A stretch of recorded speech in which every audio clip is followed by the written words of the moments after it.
نحمده ونصلي على رسوله الكريم اما بعد فاعوذ بالله السميع العليم من الشيطان الرجيم شهر رمضان الذي انزل فيه القرآن هدى للناس وبينات من الهدى والفرقان۔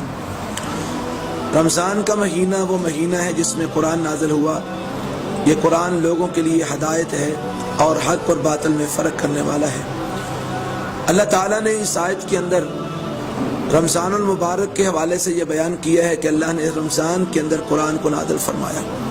تو رمضان کا مہینہ اس حوالے سے انتہائی بابرکت مہینہ ہے کہ اللہ نے قرآن کو اس مہینے میں نازل کیا۔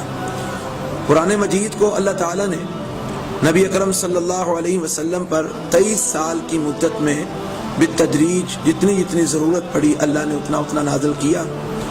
لیکن جو اللہ تعالیٰ نے یہاں پر بات فرمائی ہے کہ ہم نے رمضان میں قرآن کو نازل کیا، اور ایک مقام پر اللہ فرماتے ہیں انا انزلناہ فی لیلۃ القدر، ہم نے اس قرآن کو لیلۃ القدر میں نازل کیا۔ اور ایک مقام پر اللہ فرماتے ہیں انا انزلناہ فی لیلۃ مبارکہ، ہم نے اس قرآن کو برکت والی رات میں نازل کیا۔ تو یہ برکت والی رات اور قدر والی رات یہ دونوں ایک ہی رات کے دو نام ہیں، اور یہ رات رمضان المبارک کے آخری عشرے کی تاک راتوں میں سے ایک رات ہوتی ہے۔ تو اس رات میں اللہ فرماتے ہیں ہم نے قرآن کو نازل فرمایا۔ تو نبی پاک صلی اللہ علیہ وسلم پر تو قرآن 23 سال میں نازل ہوا، تو پھر رمضان کے اندر اس رات میں قرآن کے نازل ہونے کا مطلب کیا ہے؟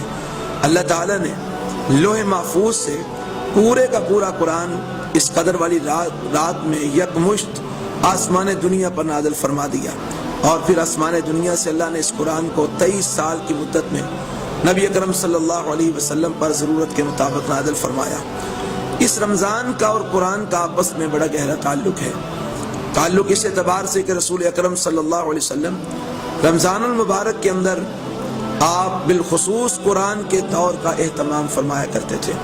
حضرت جبرائیل علیہ السلام تشریف لاتے اور نبی صلی اللہ علیہ وسلم ان کے ساتھ قرآن کا رمضان میں دور کیا کرتے تھے، اور جو آخری رمضان نبی صلی اللہ علیہ وسلم کی زندگی میں آیا اس رمضان میں نبی صلی اللہ علیہ وسلم نے 2 مرتبہ حضرت جبرائیل علیہ السلام کے ساتھ قرآن کا دور کیا۔ اور اس مناسبت اس حوالے سے بھی یہ قرآن اور رمضان کی مناسبت بڑی عظیم ہے کہ کل قیامت کا دن ہوگا جب انسان اللہ کے دربار میں پیش ہوگا۔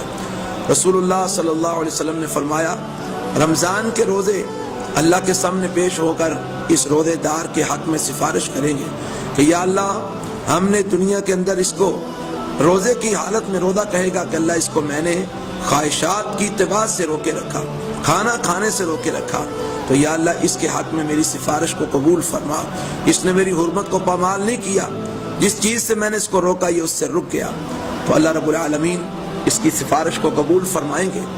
اور قرآن آئے گا، قرآن کہے گا کہ اللہ میں نے اس کو رات کو سونے سے روکے رکھا، یہ رات کو میری تلاوت کرتا، قیام کے اندر مجھے سنتا، تو یا اللہ میں نے اس کو رات کو سونے نہیں دیا، تو اس کے حق میں میری سفارش قبول فرما۔ نبی پاک فرماتے ہیں فیشفعان، اللہ تعالیٰ رمضان کے روزوں کی اور قرآن کی سفارش کو قبول فرما کے اس بندے کے گناہوں کو معاف کر کے اپنی جنت کا داخلہ نصیب فرما دیں گے۔ تو یہ ایک نسبت ہے رمضان کی اور قرآن کی۔ تو ہم سے یہ رمضان یہ تقاضا کرتا ہے کہ اس رمضان کے اندر ہم قرآن کو زیادہ سے زیادہ تلاوت کریں، زیادہ سے زیادہ قرآن کو پڑھیں، قرآن کو سمجھنے کی کوشش کریں اور قرآن پر عمل کرنے کی کوشش کریں، تاکہ کل قیامت کو ہمیں رمضان کے روزوں کی بھی اور قرآن کی بھی شفاعت نصیب ہو سکے اور ہماری آخرت بہتر ہو جائے۔ اللہ ہمیں قرآن کے ساتھ محبت اور پیار کرنے کی توفیق عطا فرمائے، قرآن پڑھنے، سمجھنے اور قرآن پر عمل کرنے کی اللہ ہمیں توفیق عطا فرمائے۔ سبحان ربک رب العزۃ عما یصفون وسلام علی المرسلین والحمد للہ۔